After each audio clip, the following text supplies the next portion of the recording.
Hello guys, it's Kubak2000 here. Welcome back to From LittleBigPlanet to Dreams, where I focused on specific features that both LittleBigPlanet and Dreams are able to do, and then compare them both to see the improvements in Dreams shaping in Dreams, which is the equivalent of Create Mode in LittleBigPlanet. Today's episode is gonna be about music and sound creation. Sound effects play a huge role in video games. The same goes for both LittleBigPlanet and Dreams.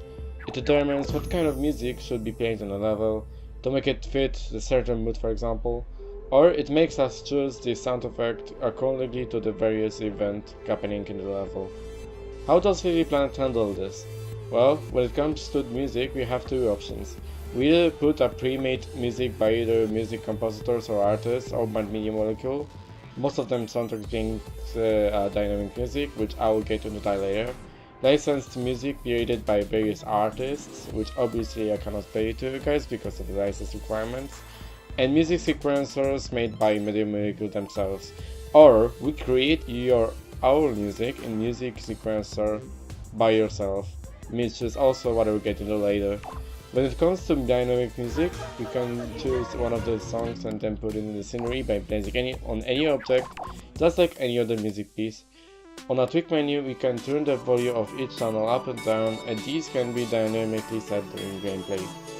The game doesn't stop us from creating our own music. This is possible with the music sequencer. Once we open the music sequencer, we get to see the circuit board acting as a timeline. Below the music sequencers, there are many preset instruments to choose, whether that's drums, piano, guitar, synths, or just audio waves. We can pick this one, for example, and then place it on the timeline. In this instrument logic piece, there is another timeline with the music keyboard on the left side that indicates the notes. Obviously, the further the notes are written to the right side, the later will be played. We can adjust the timbre and volume of each note. The melody piece can be tweaked altogether to set its verb, set its echoes, pan the melody to either left or right channel, and set its volume. The music sequencer itself can be modified to have different tempo, make it loop, and then customize the reverb and echoes. These customizations are kinda limited, so that's why people have tried using the global audio tweaker from the tools back, because it gives them more options of the reverb. However, the need of using this tool is kinda downside of the music sequencer in general, because the global audio tweaker modifies the settings to all of the audio, not just the music.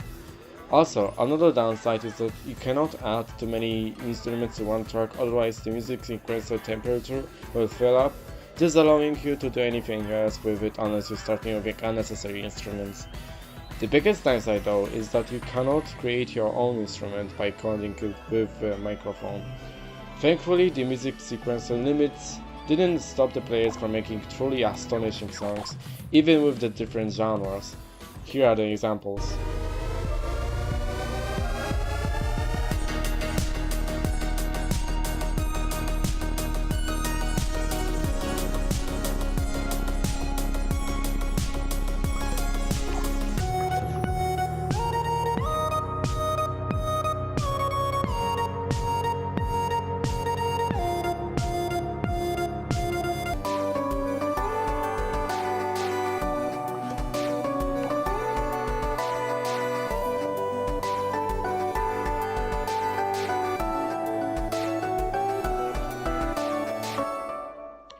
I've mentioned that you cannot add your custom instruments by echoing with your microphone, but that doesn't mean you cannot record anything.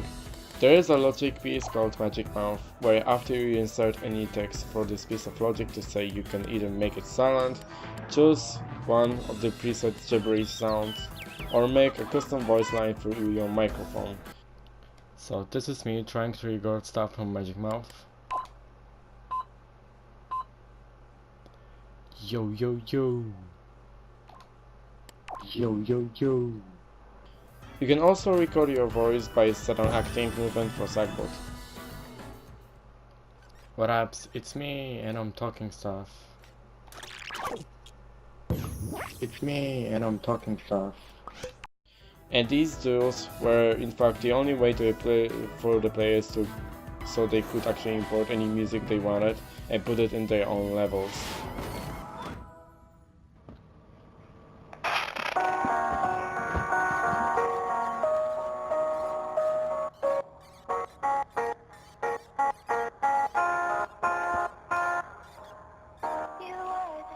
Yeah, the quality of the recordings are really questionable though. But that's because of another limit in the game. You cannot record much of the stuff without really overheating much of the level.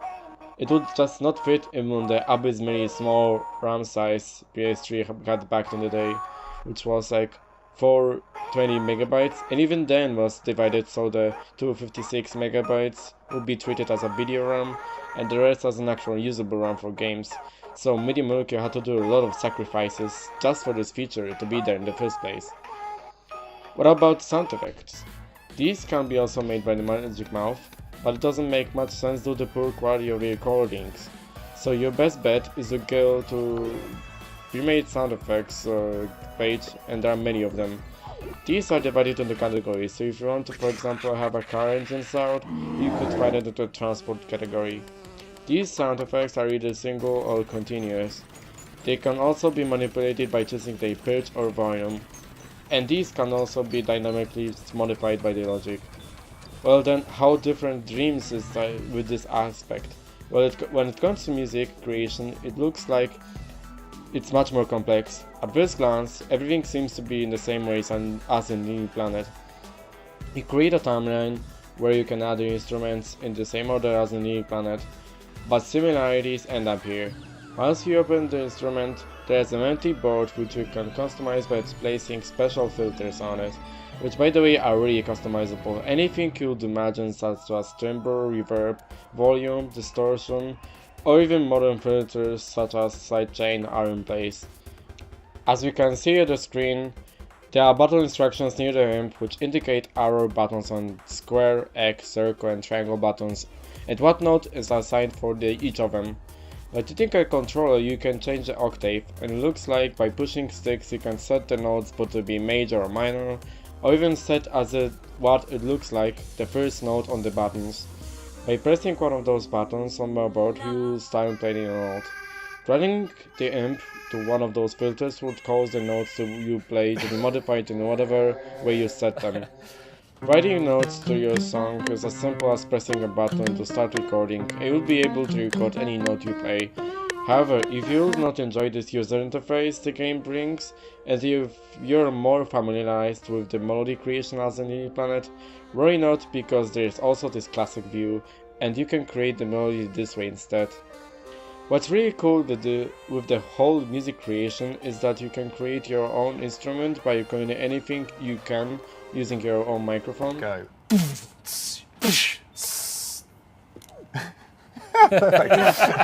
Well done, Bolton. And unlike LittlePigPlanet in Dreams, the microphone quality seems really good.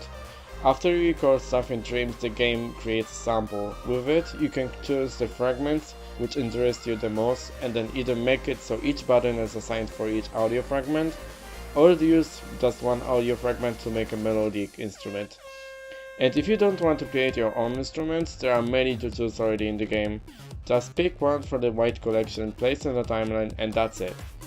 Sound effects creation seems to be completely renovated as well. There are pre-made sound effects, ready to use, but it's also possible to make your own. Similarly to LittlePigPlanet, you can adjust the pitch and the volume of the sound effect, but what is completely new is that you can smooth out the sound effect so it would fade in or out once the sound effect is turned on and off. Customize its own reverb, or to pan it across the surround field of your speakers. That's right, you can even adjust from what direction the sound comes from manually, instead of forcing the panning by the placement of the sound effect logic piece itself back in LittlePigPlanet. The sound effect tool also includes a multiplied amount of inputs and outputs. Outputs especially blew my mind because you can make your own logic be affected by your sound effects, whether it is started, ended, or it plays a certain note. It certainly helps with the interactivity, and the great example is shown here, where the lightning sound effects output is used to plug into the light sources to mimic the lightning flash. So that's how today's episode wraps up.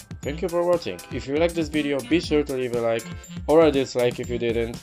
Constructive criticism is always appreciated on comments down below. See you on the next episode.